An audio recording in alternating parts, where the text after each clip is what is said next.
మూడు ముళ్ళే ఎందుకు వేస్తారు? పెళ్లంటే కేవలం ఇద్దరు వ్యక్తులు మాత్రమే కాదు, రెండు కుటుంబాలను, జీవితాలను ఒక్కటి చేసే అపూర్వమైన ఘట్టం ఈ వివాహం.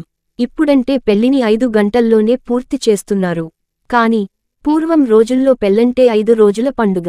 5 రోజులు వేడుకగా జరుపుకునే ఈ పెళ్లిలో మూడు ముళ్ళే ఎందుకు వేస్తారు? దీని వెనుక ఏదైనా పరమార్థం దాగి ఉందా అనే సందేహం మీకు ఎప్పుడైనా వచ్చిందా? దీని వెనుక ఉన్న పరమార్థంకు మన శాస్త్రాలు ఏం చెబుతున్నాయంటే, హిందూ సంప్రదాయంలో 3 అనే సంఖ్య ఓ ప్రధాన పాత్ర పోషిస్తుంది.